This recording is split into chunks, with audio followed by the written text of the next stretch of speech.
There is perfect. A couple of us in the room, we'll just get started. And I know there's a room full of guys out there that they're going to keep working on it while the phone's been squished. They'll work on another way to get in. First off, I'm Scott, Road and Bridge Director for Pitkin County, and then the West Slope Chair for APWA. We have a couple speakers with us today to talk about and share their experiences of doing more with less. Right now, it seems like it's a buzzword, hot topic everywhere you go, no matter where you are and what department you're talking to. We feel that. So I wanted to get together and see, is it really happening? And if it is, how are you successful or not? Or is it just myth? I'd love to hear that. So please share that eventually if that is the case. But we'll have our speakers give a little 10-minute of kind of what they're going through, and then we'll open it up to question and answer. I do ask that if you have questions, raise your hand or raise your hand virtually or in person, and I'll address you, and then we can go from there. So not all answering asking the same question at the same time. Looks like I think Trent is coming in the room too, so that's great because Trent's going to speak for us as well. Speakers, I'll let you introduce yourself when it's your turn. Let me see if I can get, oh good, Trent's here.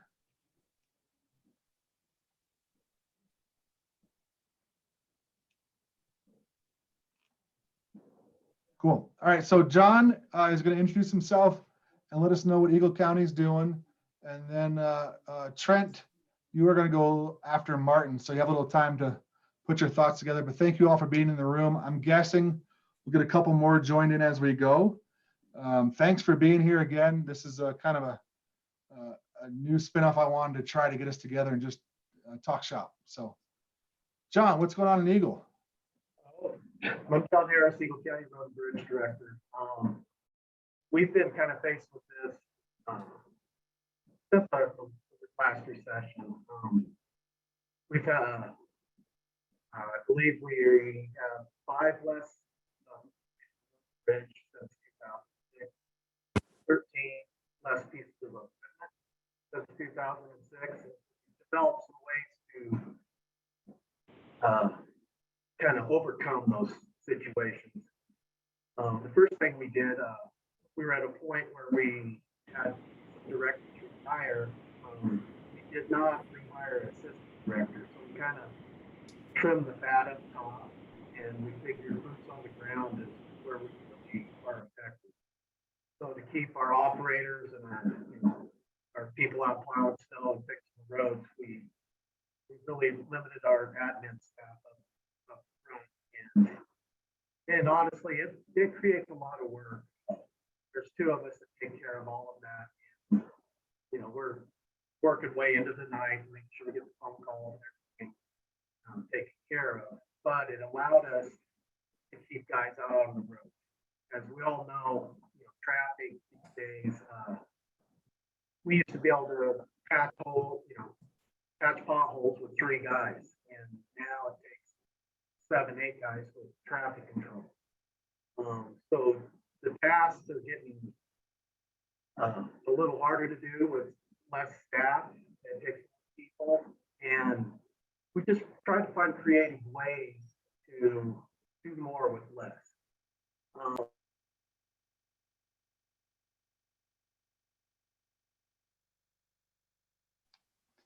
Hey, John. I don't know what just happened. You were breaking up a little bit. Now I think we lost you. I just had something pop up that says unmute. So can you hear me now? Yeah, we can hear you really good for a second and then not sure what happened. So I'm going to try to make sure everybody's closed out. Looks like all the mics are off. Let's see if this.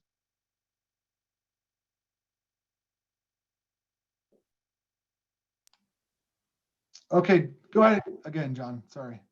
Okay. But basically, we've been trying to figure out, ways to save money and do more with less. One of our newest ventures, we've been buying pups for our tandem trucks, so we've been hauling gravel. I know a lot of counties do that. We always contracted that. And I was actually able to cut our gravel budget in half by doing that in-house. That does create some more problems. For hauling gravel, we're not fixing culverts or whatever, patching potholes, whatever that might be. So we're trying to balance that out where we can get all that, the other tasks we need to do done. I think the biggest factor, what we see right now, is just the population growth, and it's a 2-day job becoming a week-long job. It's very hard to keep those service levels up with the personnel we've got and retaining personnel. It just seems like I'm sure all of you are going through the same stuff, but you get a couple guys hired, you're all excited, you get a couple resignation letters the next week, and it's very hard for us to keep people on staff here in our location. A lot of it because of housing, pay, cost of living. We also, just, I don't know, our infrastructure is not keeping up with the population. So it seems, a gravel road that we used to play once a year, we're looking at, we need to get on it 2-3 times a year. Do we look at surface changes to help reduce the maintenance? We're just right at that point, still getting things done, but I don't see it lasting very long. I mean, I think we're gonna have to start dropping some service levels. Things don't change. I don't know if I got quite have 10 minutes.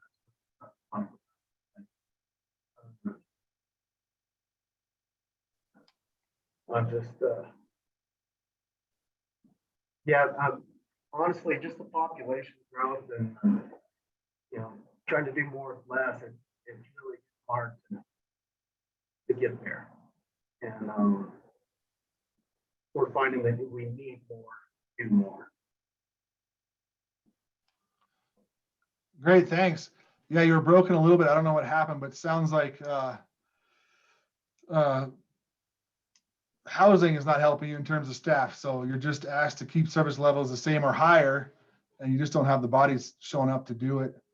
And then also you've got, on top of that, more people coming to town. So you've got failing infrastructure, which creates more work to try to do with less people. So, all right. So far it sounds like it's true in your case, not a myth yet. Maybe we'll play some Mythbusters here too, but awesome. Thanks. Any questions for John?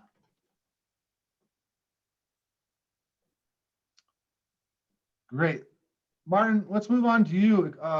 Quick intro, and then what are you guys up to down in your neck of the woods? Martin Schmidt, Public Works Director for the town of Pagosa Springs. Can you guys hear me all right? Great. Yeah, we're really busy. For the last 18 months, we've had double-digit increases in tourism and the associated sales tax revenues. So the one thing we're not doing more with less of is money. We have a lot of money coming into our community, but unfortunately it comes on the backs of tourists from all over the place that have expectations and demands that are not necessarily in line with a small mountain town. Pagosa Springs, the town itself, is only 1,800 people, but we have a metro area, as we call it, of about 6,000 to 7,000 that kind of people think is part of Pagosa Springs, but isn't. So we have a small town. All of the major infrastructure is in Pagosa Springs. So when we have this influx of people, all these new arrivals and all this new growth, they all come to town to get their groceries, to go to the store, to do anything. All the parks are in town. Pretty much every business. I can only think of maybe a half a dozen restaurants or less that fall outside of the town boundaries. So as we get bigger and the town stays the same size, those demands increase. It's one of those situations where we are very lucky to be fully staffed right now. I've filled all of my open positions. barring a summer temporary that would be finishing up here in a couple weeks anyway. But the town growing so fast and the demands are growing so fast that the traditional size of the department is not able really to keep up. One thing that we had to do more with less, twice we lost our entire streets crew due to COVID, either a case or a quarantine for our staff.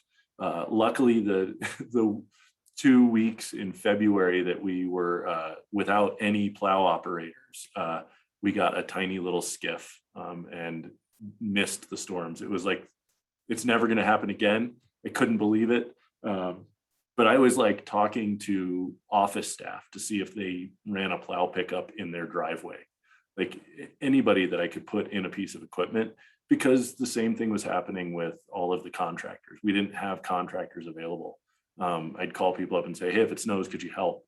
And nothing. We're booked out. If it snows, we're full up. So we lucked out there. But we really started looking at cross training and contingency plans, who we were going to pull from where, what we were going to plow first, even more so than, you know, your bus routes and your main roads and your high traffic areas. It was like, if we have one plow operator left, what do we do? How do we do it? So, you know, it was really dialing down to the scariest possible scenarios, just because of our response to COVID and trying to keep people healthy. We've had staff members with spouses on ventilators and stuff, you know, really scary situations. Luckily, we haven't had anybody on staff pass away or anything like that, but you know, trying to follow those guidelines as closely as possible. For 2 weeks after that we had our staff out, they came straight in, got in pickups and left. So we did less with communication. It was more like calling people on the cell phone and telling them what they needed to do, but they didn't come in any building. They didn't interact with anybody. They just headed out. So there was no co-working in the winter in any spaces and stuff like that for quite a while. And it kind of impacts what you do over the winter to get ready for the summer. One thing that's happened here is that we're really short on asphalt oil. And we've had several different companies that had things scheduled pull out. Luckily, we contracted with one local company that feels some allegiance to the town. He actually canceled every private contract he had for this summer and is only paving for the county and the town down here. But he kind of could have rolled the dice and it could have been the other way around and stuck with private contracts and said sorry to the town and county. So we're really lucky we have a local asphalt company that wanted to work with us. Otherwise, I'd be getting no paving done locally. And that's been a big issue. The other thing is, you know, you go forward and talk about what you want to pave, why you want to pave it, come up with all the justification for it, gets approved by council, you award the contract, and then the contractor says, hey, I can't do all of it. I don't have the oil to do it. What is actually the priority? You know, what do we have? What is the have to get done? And what are the items that maybe we could push off till next year or figure out another solution for? And then you have to go back and explain it to your boss, explain it to elected officials. You know, that person that saw in the paper that their driveway or their road was going to get paved, why they didn't get their road paved. So you got to kind of really rethink your justifications. Is what I was doing with some of the paving. I've got 2 places that we're probably not going to get to this year because of the oil shortage. He's really paving, you know, a certain amount of tons per week based on what he can get delivered. We had between $60,000 and $100,000 worth of concrete work that needed to be done, ADA ramps, curbs and gutters, sidewalks. None of it is being done this year. And we put it out to bid and got 0 responses. I started calling up the contractors we know saying, hey man, you know, what's the deal? They don't have the staff, they don't have the time. They're working in the private sector for double what the town wants to pay them, you know? And we didn't even say, this is what we're gonna pay. We said, tell us what you'll do the work for. And they didn't even bother putting in a bid. So that's been a real big impact with those contracting things. The other thing we've had is material delays. So I run a geothermal utility where we have heated water that's running in a loop through town, and we heat houses. We not only saw a doubling of the price of that specific kind of HDPE pipe, but we now are looking at about 8 to 10 weeks for delivery of non-critical parts. If you want specific parts that everybody else wants, an 8-inch by 8-inch by 8-inch T, they're not available this year.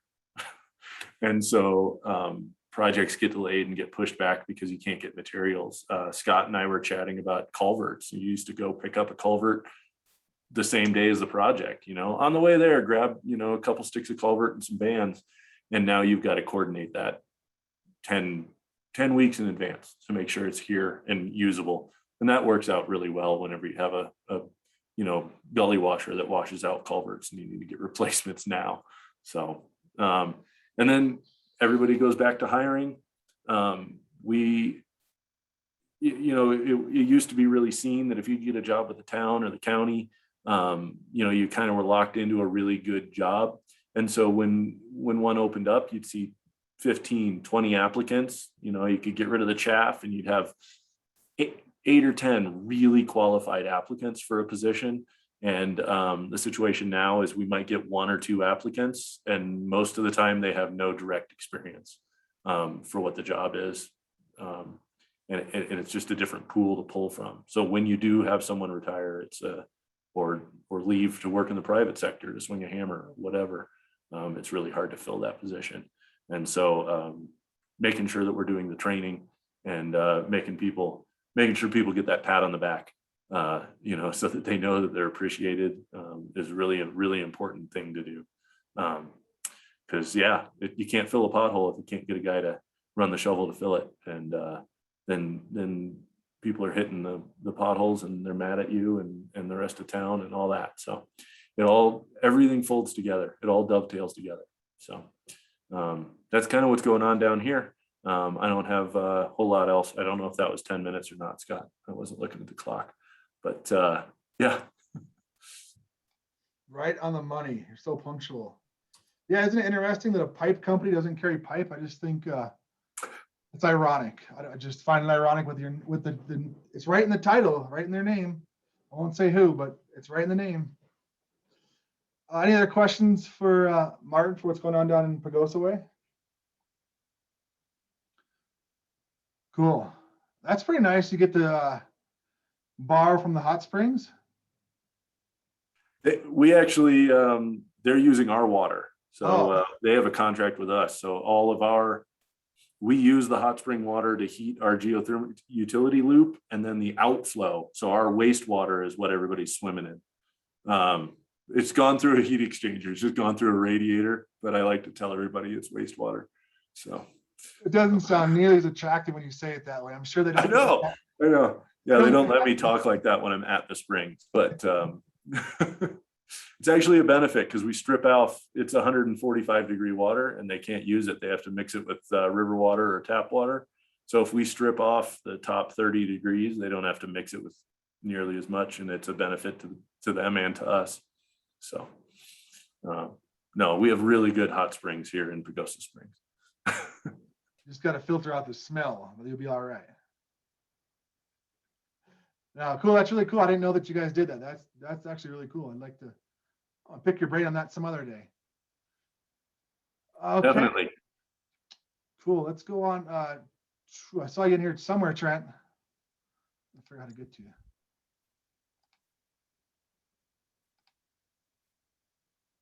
Yeah, I'm here, Scott. Perfect. There you are. You popped up as soon as you spoke. Thank you. Introduce yourself and how are you? You bet. Hey, doing all right. I'm Trent Prohl. I'm the Public Works Director here with the city. Been in this role for about 4 years, but before that, I was here with the city for, I think this is my 26th year here. Started out as a project engineer and worked way up through utilities and had worked on a major parkway, the Riverside Parkway here for a couple of years, and then was engineering manager here up until about 4 years ago. But anyway, yeah, similar song here, as especially with Martin's. I mean, the revenues are definitely coming back, really strong, but that doesn't mean you can hire the staff. And we're really struggling with that. We've had a project engineer position open since last September, looking for an experienced roadway engineer to come up and design some of our road expansion projects that we have. And because our private consultants are slammed doing private sector work and some other public sector work. So we've tried to do most of that, in-house, for quite a while, for various reasons. But anyway, so we've had that position open. We've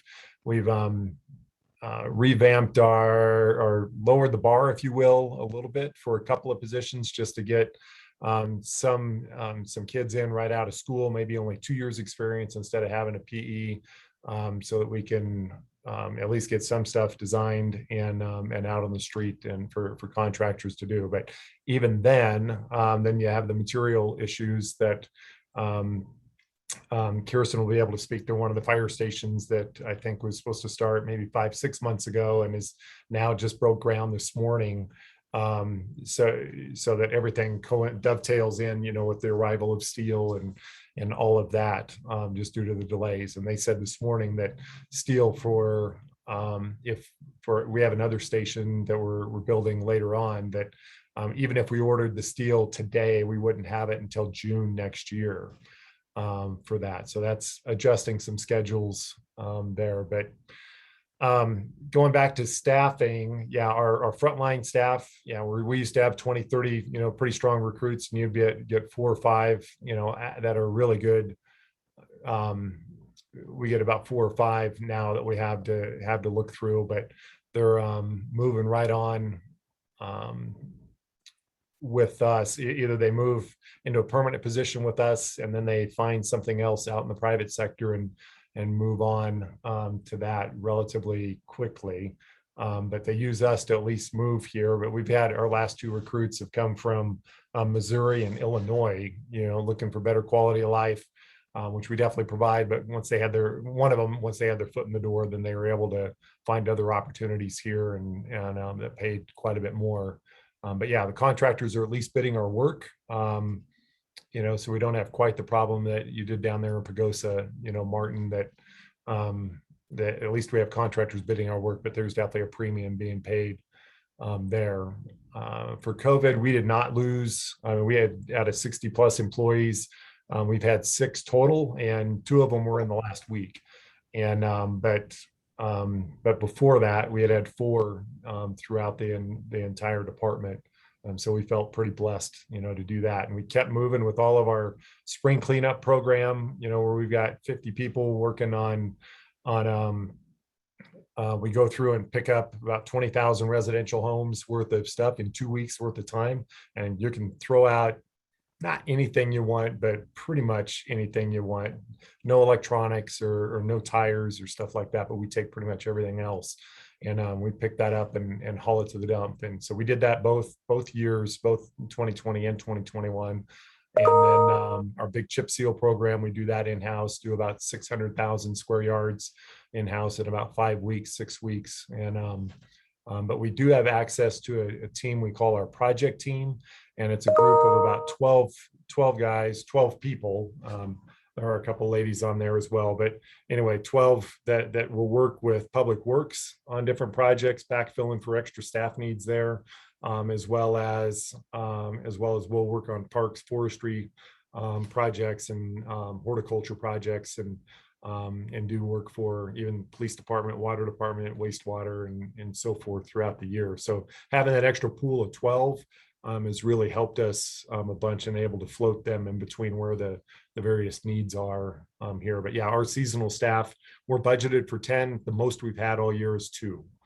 And then as other staff left, we had to roll that staff up into the permanent position. So we have 1 seasonal right now, where we should have, like 10 at this point. So crack filling is definitely struggling. We should be crack filling, about 3 crews worth. This, not quite this time of year, but here in September, but for about 6 weeks, we should have 3 crews going. And we'll be lucky if we get two put together, kind of scabbed together. But again, the material availability, concrete products, pipe products, large diameter pipe products, parts for fleet for our street sweepers. We've been struggling to get those, so we're parting one out to make sure the other two are still running. And then, yeah, I had some issues with the asphalt oil, especially when Glenwood Canyon was closed down and the big detour. And so we had a trucking company from here going over to Denver to get the chip seal oil and bringing it back. Well, they ended up having to take two drivers because it was now, a 14-hour trip instead of the 8-hour to 9-hour trip that it normally is. So what else? But yeah, all of those delays have also impacted our inspection staff. So our inspection staff was all lined up for, all these different projects falling right into place, but then you get delayed for various reasons, for materials and so forth. Those get shoved back, and now all the projects are hitting at about the same time here this fall. So we're scrambling to make sure we've got enough compliance, or not compliance, but have enough coverage there. But in the meantime, we do have pretty detailed survey of all of our trip and fall hazards on a lot of our concrete. That's how we kept our inspectors busy through the summer, as well as a couple times we had them fill in on our streets crews on a couple of tasks there that we were short staffed on. But other than that, was that kind of what you were looking for, Scott? Yeah, that's perfect. That's great. I do have to ask, we're feeling it up in the mountains. People are flocking here from not even just our neighboring states anymore. They're from all over the place. Are you feeling the same pressure down there? And if you are, have you noticed a difference in requests, or more frequent, I guess? So definitely more requests for more trails, more bike infrastructure as people are coming from those communities that had it and wanting to come here. But yeah, housing is really tough for us. And lots of, we really hadn't built any new apartment buildings in probably 25 years. And we're just opening our first higher end apartment building complex now, 200 units over in here. And now we've got about 4 or 5 waiting in the wings, ready to be built as well, through various stages of planning right now. Actually, there's another one that's another 200 unit one that's under construction, but just trying to meet those housing demands as everyone's wanting to get here. But then our housing prices have gone from $280 last year for our median household price to I think we were $350, $360 here this last weekend was what was published. So for us, that's huge. I know for Pitkin County, not that those are pretty low numbers, but for us, they're definitely a big swing in a short period of time. Yeah, but the same point being, those numbers wouldn't be affordable here for us, right? And so we are having the same conversations with our local counties here, trying to do something on housing. And I think Martin, you were talking about it, is getting people here. How do we get employees here? And in the last meeting I had last week with our county was, hey, we got to do something, or we're going to have plow trucks sitting this winter. And if we can get proactive, I still think we're going to be behind the 8 ball. We're going to have trucks sitting and notice a level of service change before we actually get housing fixed or better, unfortunately. But that's kind of where we're at. I'm just trying to, get the commissioners just the heads up that this might be happening. And as much as we don't like dense population housing, it might be a way to get people in the area. So it sounds like, luckily, I think Eagle and Garco and Pitkin are working together right now on something. I'm not in that loop, so I don't know, but I think it's on everybody's radar. And if it's not, boy, it should be, I think. Right.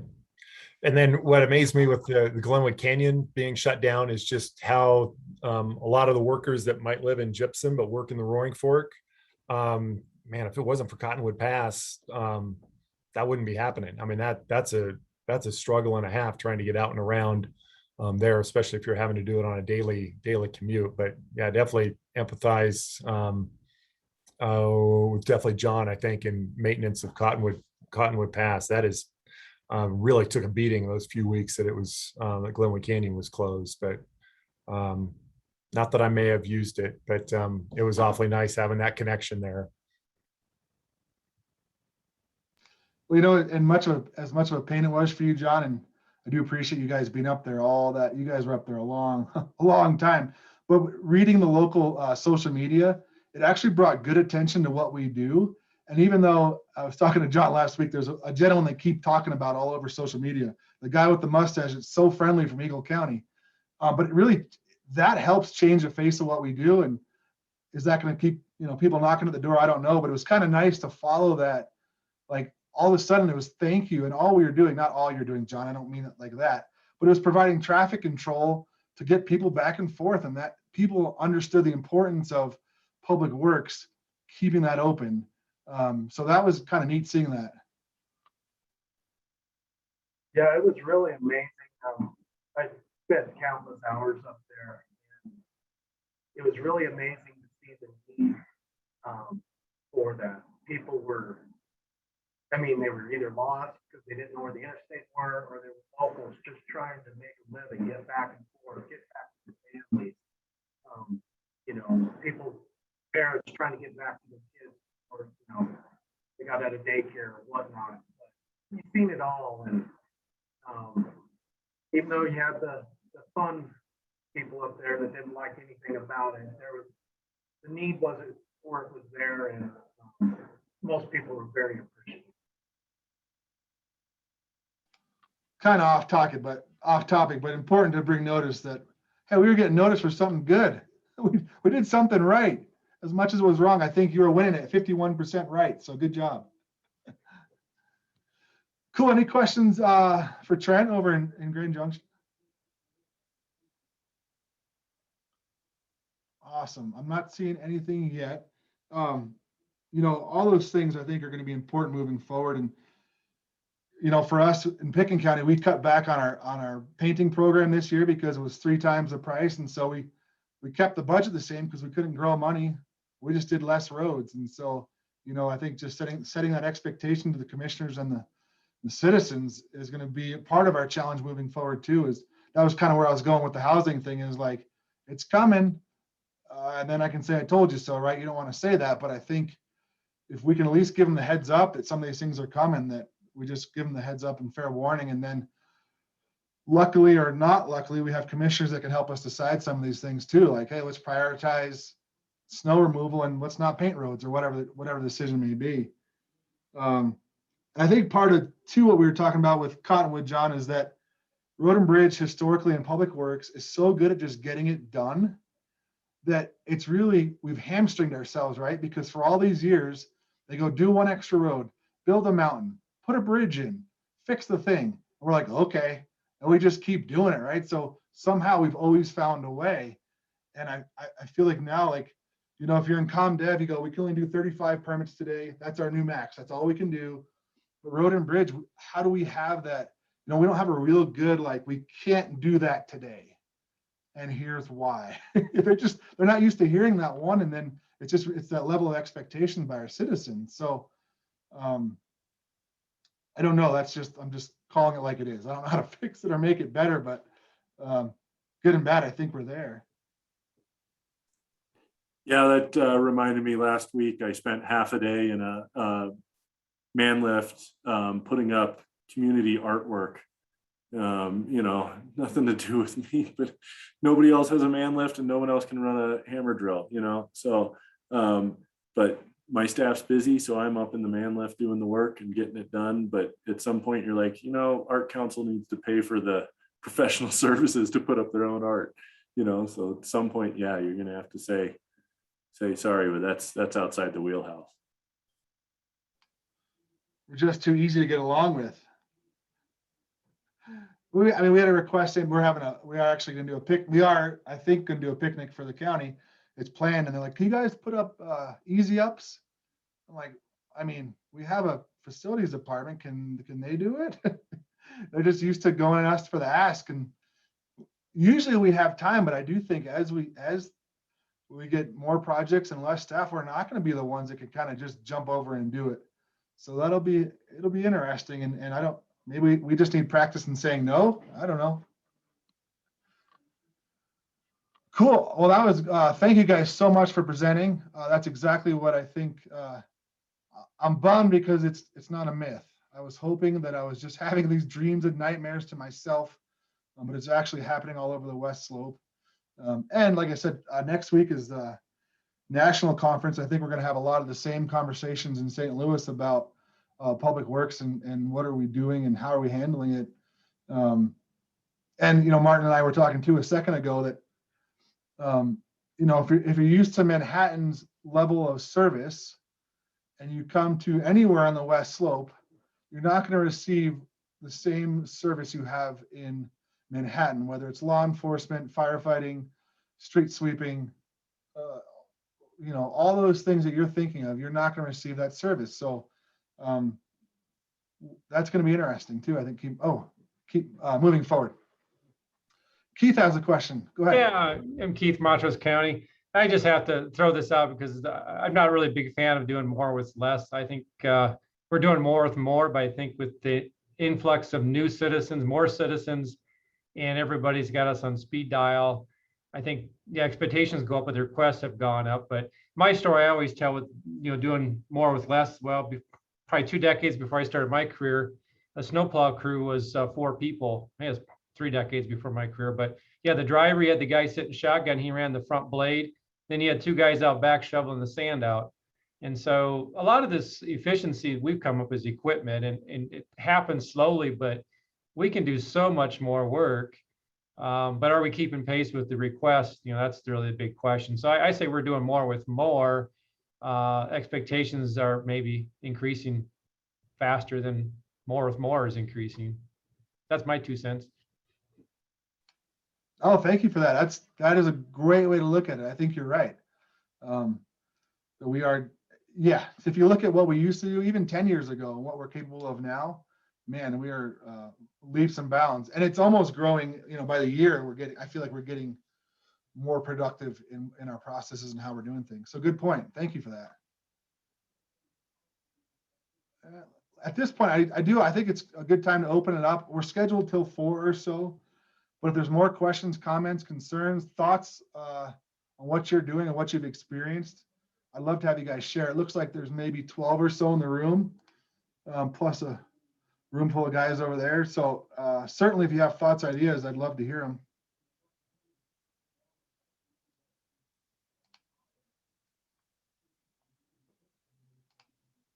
I'm clicking through. I don't get to drive these things very often, so I am trying to drive this computer.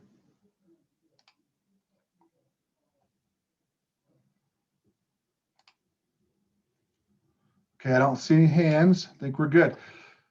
So just wanted to remind you guys too, so some of you guys came in late. I am Scott with Pickens County, but also the APWA West Slope Chair. And one of my goals is just getting us back together and doing just this. We have such a wealth of knowledge in the state, but really on the West Slope doing the same thing. And the best brains we have out here can share these thoughts and ideas. And, a lot of times, sometimes we're fighting to fix something that someone already did for us, or at least sharing in the thought process to get somewhere. So the conferences are coming up, so I do have to do a selfish plug for Nationals coming up next week. Then Gunnison is happening, and then Loveland. So I do know a couple of topics are going to be around these kind of things. I think for our guys, which are in the room, shake your head. I hope that this is the part we miss, is that just getting together and talking shop. This is why we do what we do. We share our love and passion for serving our citizens, and it's great to get together and just talk about it. So I think that's it. I think nobody else is raising their hand. Thank you all for your time. I'd like to do more of these, and please email me if you want to speak on something or have thoughts and ideas that you'd like to share. And I'd like to do more of these and just keep communication open and sharing these ideas. Scott, thanks so much for putting it together. Yeah, this is great. Yeah, you bet. I'd like to do some more of these. Thanks for being here.